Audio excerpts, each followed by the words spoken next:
अस्सलाम वालेकुम स्टूडेंट्स। उम्मीद है आप सब लोग खैरियत से होंगे। तो चलते हैं हम लोग अपने वीक 12 की तरफ। तो उससे पहले कि देख लेते हैं हम लोगों ने अपने वीक 11 में क्या किया था। तो बेसिकली वीक 11 में हम लोगों ने एरेस के साथ कुछ खेला था, और उधर जो है क्या कहते हैं, हम लोगों ने जो है minimum number from a given array और maximum number from a given array को हम लोगों ने फाइंड किया था। ठीक है, तो चलते हैं हम लोग क्या कहते हैं अपने वीक 12 की तरफ। तो बेसिकली वीक 12 के अंदर जो है अब हम लोग मतलब मज़ीद एरेस के साथ ही करेंगे, काम करेंगे, खेलेंगे इनके साथ। लेकिन यहाँ पे जो है हम जो है अब स्ट्रिंग एरेस की तरफ आ चुके हैं। ठीक है, स्ट्रिंग्स की तरफ आ चुके हैं। ठीक है, और स्ट्रिंग्स आपको पता है कि वो करेक्टर एरे होती है। ठीक है, तो आज के इस वीक में जो हमारा सबसे पहला टास्क है वो है बेसिकली कि हमने एक स्ट्रिंग को रिवर्स करना है। हाई लेवल लैंग्वेजेस के अंदर तो कुछ प्रोग्रामिंग लैंग्वेजेस हैं जिसके अंदर हमारे पास पहले से ही क्या कहते हैं फंक्शंस बने होते हैं, तो हम उन्हीं को यूज़ करते हैं और क्या कहते हैं अपनी स्ट्रिंग को रिवर्स कर लेते हैं। ठीक हो गया।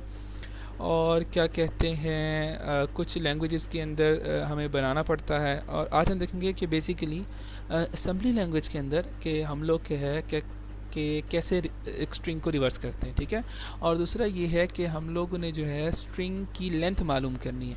ठीक है, हाई लेवल लैंग्वेज हमारे पास पहले से ही बिल्ट इन हमारे पास फंक्शन होते हैं, हम डायरेक्ट यूज़ करते हैं। साइज़ ऑफ लेंथ होता है, या साइज़ ऑफ द स्ट्रिंग होता है, या लेंथ होता है, साइज़ होता है, साइज़ ऑफ होता है, तो हम उसी को यूज़ करते हैं। तो बेसिकली आज हम देखेंगे कि हम लोग कैसे मालूम कर सकते हैं।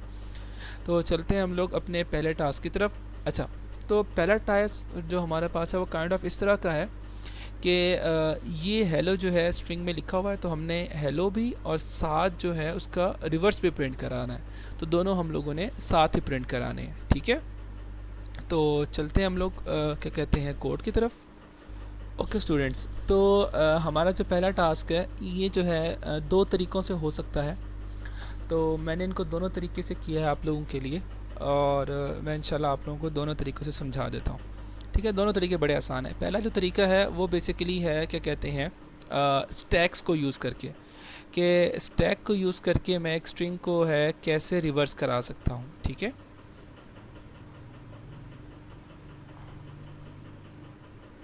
अच्छा जी, चलें। तो यहाँ पे जो है मैंने असल में दो डिफरेंट प्रोग्राम यूज़ किए, तो इसीलिए मैंने अलग अलग स्ट्रिंग यूज़ की है, बाकी कोई इशू नहीं है। तो जो पहला प्रोग्राम है उसके लिए मैंने यूज़ किया है स्ट्रिंग। ठीक है, इस सिंपल स्ट्रिंग को लिया है जो कि मैंने डीबी किया है, और इस स्ट्रिंग के पे लिखा हुआ है हेलो। ठीक है, अच्छा जी। और ये स्ट्रिंग क्या कहते हैं, अच्छा, तो पहले स्ट्रिंग के अंदर मैंने ये आप लोगों को पता है, मुझे बताने की ज़रूरत नहीं है। उसके बाद एस आई जो है, अब मैं एड्रेस जो है स्ट्रिंग का वो एस आई में पास कर रहा हूँ। ठीक हो गया।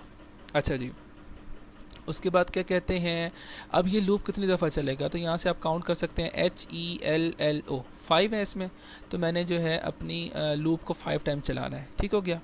अच्छा, अब मैं क्या करता हूँ कि मेरे पास स्टार्टिंग एड्रेस तो है पड़ा। ठीक है, इसी को यूज़ करते हुए मैं BX में मूव कर रहा हूँ और उसको पुश करता जा रहा हूँ। ठीक हो गया। तो सबसे पहले मेरे पास आया स्टार्टिंग एड्रेस, और मेरे पास आ चुका है यहाँ पर H। तो मैंने H को क्या किया, मैंने H को पुश भी कर दिया और साथ मैंने H को डिस्प्ले भी कर दिया। ठीक हो गया। तो ये देख लेते हैं। अच्छा, तो यहाँ पे मैंने क्या किया, मैंने H को डिस्प्ले किया, सॉरी पुश भी किया और साथ डिस्प्ले भी कर दिया। तो बेसिकली ये बस पहला H आ चुका है। इसके बाद मैंने क्या किया, SI में इंक्रीमेंट किया। ठीक हो गया, क्योंकि मेरे पास DB था। अगर यहाँ पे मेरे पास DW होता तो मुझे जो है इंक्रीमेंट नहीं, मुझे 2 टाइम्स इंक्रीमेंट करना पड़ता, और उसके लिए या तो मुझे 2 बार कमांड लिखनी, मतलब 2 बार लिखना पड़ता इंक्रीमेंट SI, या फिर जो है मुझे लिखना पड़ता क्या ऐड SI, 2। तो यहाँ पे मेरे पास DW है, तो इसलिए मैंने इंक्रीमेंट लिखा है, और उसके बाद वापस जो है वो लूप 1 हो गया। तो बेसिकली ये जो पहला लूप है ये बेसिकली क्या कर रहा है, ये बेसिकली हेलो को स्टैक में पुश करता जा रहा है कैरेक्टर बाय कैरेक्टर, और साथ डिस्प्ले भी कर रहा है। तो मैंने आपको H वाले बता दी है बात। और इसी तरह क्या कहते हैं, अब इसमें इंक्रीमेंट हुआ SI में, तो अब मेरे पास वैल्यू आ गई E, तो उसको मैंने पुश भी कर दिया और साथ डिस्प्ले भी कर दिया। तो इस तरह ये जो लूप है ये बेसिकली हेलो को पुश कर रहा है और साथ डिस्प्ले कर रहा है। ठीक है। अच्छा, यहाँ पे मेरे जब ये 5 टाइम लूप्स चल जाएगा तो उसके बाद क्या कहते हैं, मैं अब दोबारा से लूप चला रहा हूँ। मैं अब क्या करता हूँ, जो मैंने पुश किया था उसको मैं पॉप कर रहा हूँ और साथ डिस्प्ले करा रहा हूँ। सिंपल सी बात, क्योंकि जब मैंने पुश किया था तो एच ई, तो सबसे पहले एच आया था, क्या कहते हैं, सबसे पहले क्या कहते हैं, एच आया था मेरे स्टैक में। उसके बाद ई आया था मेरे पास, ठीक है। और फिर मेरे पास आया था एल, और उसके बाद फिर आया था एल, और फिर मेरे पास आया था ओ, ठीक है। तो ये मेरे पास स्टैक में पड़ा हुआ है। तो अब जब मैं स्टैक से पॉप करूँगा तो सबसे पहले ओ प्रिंट होगा, फिर एल प्रिंट होगा, फिर एल, फिर ई और फिर एच। तो ये तो था पहला तरीका कि जिसके थ्रू मैंने क्या किया, जो रिक्वायर्ड हमें था कि हेलो को प्रिंट करना, तो वो उस तरह मैंने किया है। ठीक हो गया। अच्छा, अब दूसरा तरीका क्या है? दूसरा तरीका ये है, इसको जो है मैं एक बार रन कर देता हूँ और आपको दिखा देता हूँ। ये रन, और ये देखें H E E double L double L double L double O double L E H, ठीक है। तो ये तो था पहला तरीका जिससे हमारा काम हो गया। अब जो है मैं इसको कमेंट आउट कर देता हूँ और इस वाले मेथड को जो है वो मैं अनकमेंट कर देता हूँ। चलें जी, ठीक है।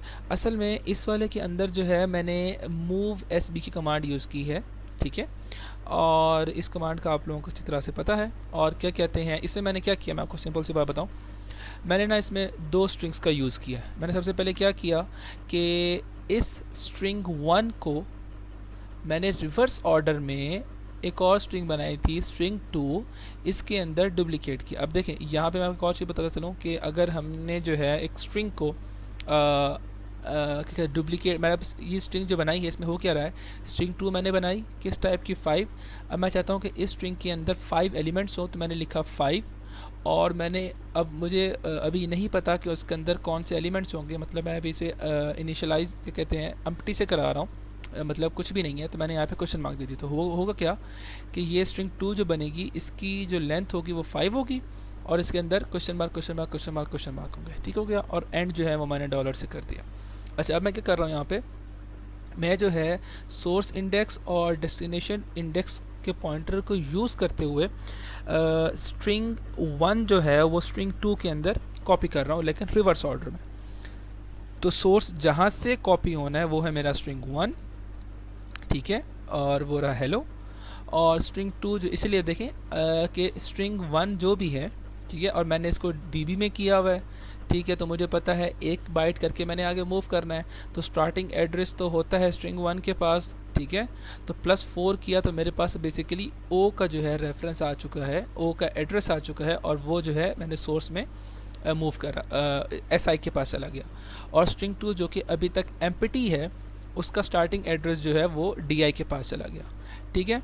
अच्छा जी, अब इसे मैं क्या कर रहा हूँ, इसे जो है मैं जो है सेट कर रहा हूँ डेस्टिनेशन को। अब इससे क्या होता है, इससे डायरेक्शन जो है, ये जो है सेट डायरेक्शन मैंने कर दी। इससे होता क्या है, आप लोगों को सर ने अच्छी तरह से बताया होगा क्लास में कि इससे जो है हमारी जो डायरेक्शन है वो जो है जो हमारा डायरेक्शन का फ्लैग है वो ऑन हो जाता है।